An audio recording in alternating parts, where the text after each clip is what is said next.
Hello and welcome back to my YouTube channel. Hope you are all doing well. तो देखो आज हम GS के कुछ क्वेश्चंस को यहाँ पर डिस्कस करेंगे। अगर आप ग्रेजुएशन लेवल के एग्जाम्स की तैयारी कर रहे हो तब ये क्वेश्चंस आपके लेवल के हैं और आपके आने वाले एग्जाम्स में डेफिनेटली आपकी हेल्प करेंगे। अब देखो इससे पहले हम पार्ट 50 यानी कि 50 वीडियोज़ ऑलरेडी डिस्कस कर चुके हैं जिनमें हमने सिर्फ और सिर्फ जीएस के क्वेश्चन को डिस्कस करके रखा हुआ है। तो अगर आपने वो वाली वीडियोज़ अभी तक नहीं देखी है तो इस वीडियो के डिस्क्रिप्शन में जाएँ, वहाँ पर GS HPSSC HPPSC question detail discuss करके लिंक दिया गया होगा।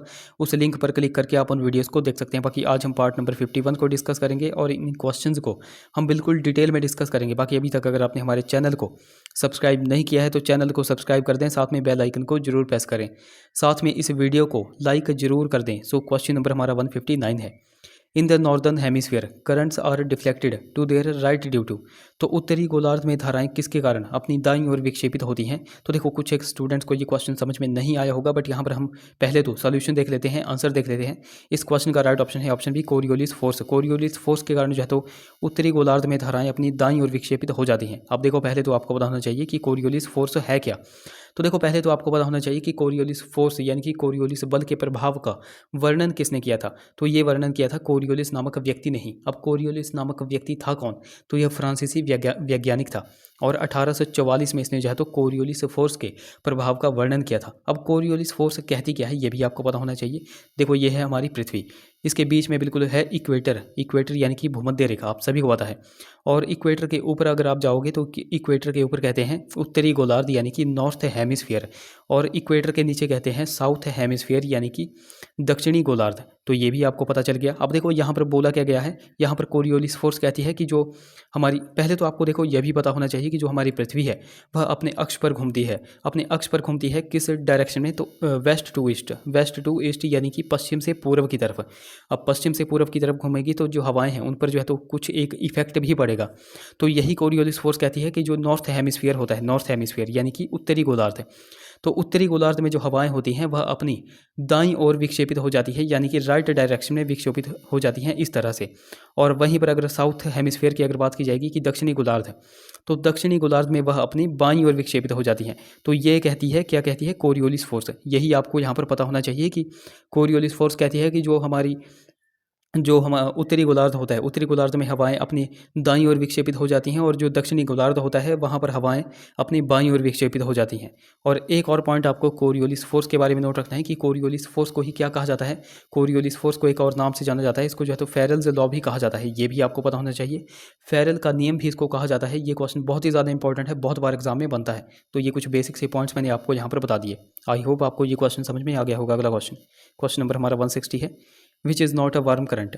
तो कौन सी गर्म जलधारा नहीं है? अब देखो गर्म जलधारा कौन सी नहीं है, तो बेंगुएला की धारा, बेंगुएलाज करंट जो है तो एक गर्म जलधारा नहीं है। ऑप्शन ए यहाँ पर करेक्ट हो जाएगा। बाकी ऑप्शन बी में है कुरोशियो धारा, ऑप्शन डी में है British Columbian current, option C में है गल्फ की धारा। तो ये सारी की सारी जो है तो गर्म जलधाराएं हैं, ये भी आपको यहाँ से पता चल गया।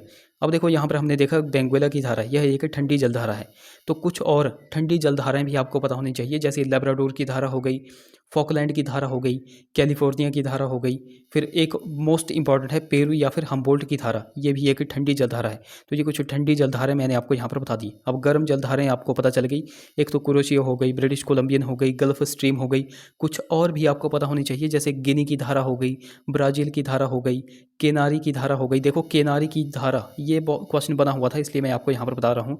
केनारी करंट भी आपको पता होना चाहिए, यह एक वार्म करंट है। तो ये कुछ बेसिक से पॉइंट्स मैंने आपको यहाँ पर बता दिए। अगला question, which state has abundant black soil. तो किस राज्य में प्रचुर काली मृदा है? अब काली मृदा कहाँ पर है? तो वो है महाराष्ट्र में। ऑप्शन बी यहाँ पर करेक्ट हो जाएगा। अब मैं आपको हर बार बताता हूँ कि ये जो काली मिट्टी होती है यह किसके उत्पादन के लिए उपयुक्त होती है? तो यह कपास के उत्पादन के लिए बहुत ही ज़्यादा बेनिफिशियल होती है, ये आप सभी को पता होना चाहिए। और कपास की जब भी बात आती है तो मैं आपको 2 पॉइंट हर बार बताता हूँ। सबसे पहला पॉइंट कि कपास का उत्पादन सर्वाधिक कौन सा स्टेट करता है? तो वो करता है गुजरात। और कपास के उत्पादन के लिए सर्वाधिक क्षेत्रफल किसके पास है? तो वो है महाराष्ट्र के पास। तो ये 2 पॉइंट आपको पता होना चाहिए। ओके, बाकी एक और पॉइंट आपको यहाँ पर नोट रखना है। कई बार आपसे क्वेश्चन पूछा जाता है कि भारत में सबसे ज़्यादा क्षेत्रफल पर कौन सी मिट्टी पाई जाती है? तो देखो भारत में सबसे ज़्यादा क्षेत्रफल पर जलोढ़ मिट्टी पाई जाती है, यानी कि एल्यूवियल सॉइल पाई जाती है। ये भी पॉइंट बहुत बार एग्जाम में बनता है, तो ये भी आपको नोट रखना है।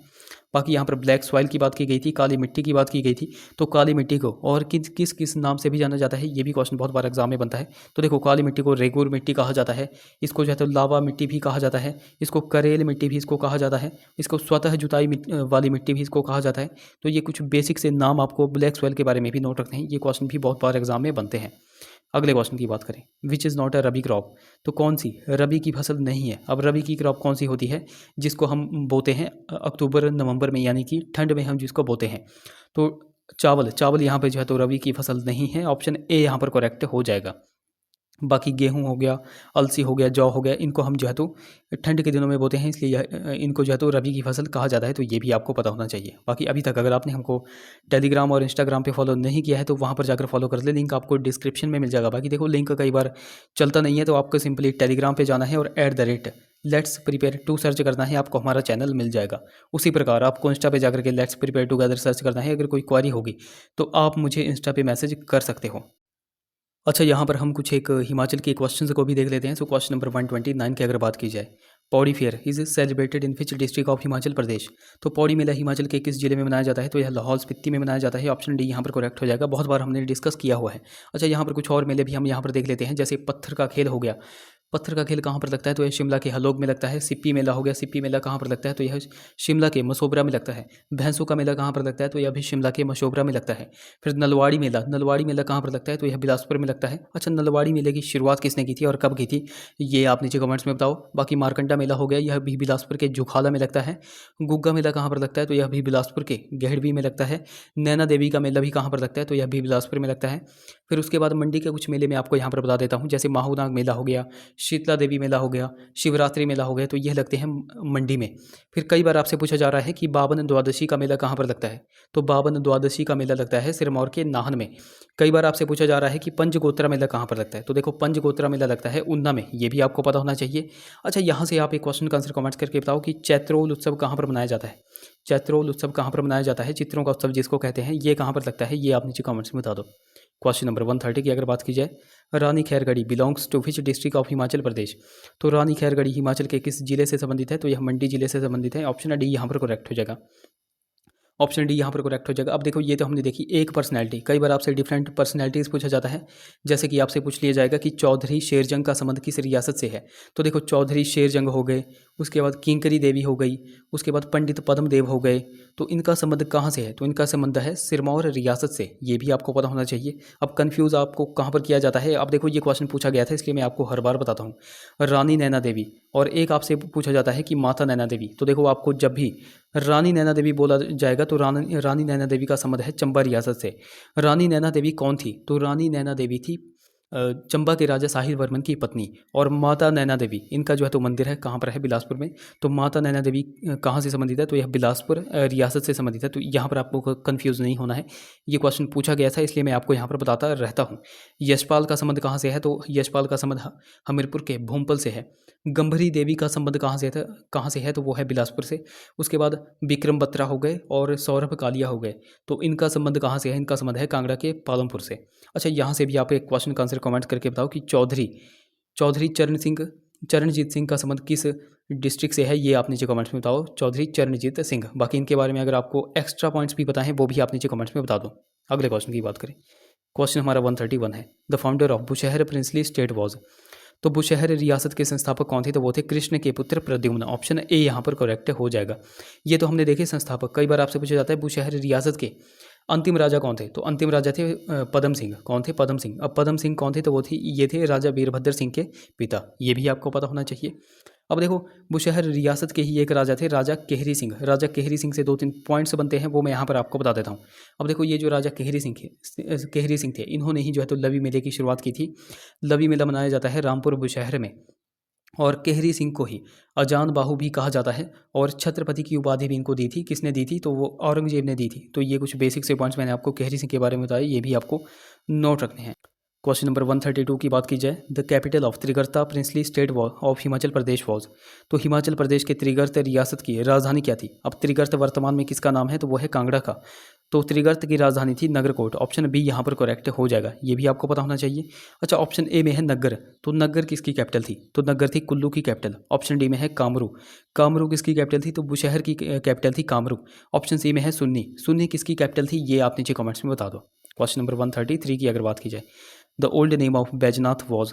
तो बैजनाथ का पुराना नाम क्या था? तो बैजनाथ का पुराना नाम था कीरग्राम। ऑप्शन सी यहाँ पर करेक्ट हो जाएगा। बैजनाथ बेसिकली पड़ता कहाँ पर है? तो यह डिस्ट्रिक्ट कांगड़ा में पड़ता है और बैजनाथ में शिव का मंदिर है, ये भी आपको पता होना चाहिए। ऑप्शन ए में है ब्रह्मपुर, तो ब्रह्मपुर किसका पुराना नाम था? तो ब्रह्मपुर भरमौर का पुराना नाम था, ये भी आपको पता होना चाहिए। ऑप्शन बी में है ब्यासपुर, ब्यासपुर बिलासपुर का पुराना नाम था। ऑप्शन डी में है धमेरी, धमेरी नूरपुर का पुराना नाम था। कई बार आपसे पूछा जाता है देवरा, तो देवरा किसका पुराना नाम था? तो वो था जुब्बल का। फिर आपसे कई बार पूछा जाता है बनेड़, बनेड़ किसका पुराना नाम था? तो वो था सुंदरनगर का। तो ये कुछ बेसिक से पॉइंट्स आपको यहाँ पर नोट रखने हैं जो कि मोस्टली एग्जाम में पूछे जाते हैं। तो देखो गाइज, ये थे हमारे कुछ क्वेश्चंस। आई होप वो वीडियो आपको इन्फॉर्मेटिव लगी होगी। अगर वीडियो अच्छी लगी है तो जरूर से इसे लाइक करें, शेयर करें, चैनल को सब्सक्राइब करें, साथ में हमें टेलीग्राम और इंस्टाग्राम पे फॉलो करना बिल्कुल भी ना भूलें। तो चलिए मिलते हैं अगली वीडियो में। Till then take care.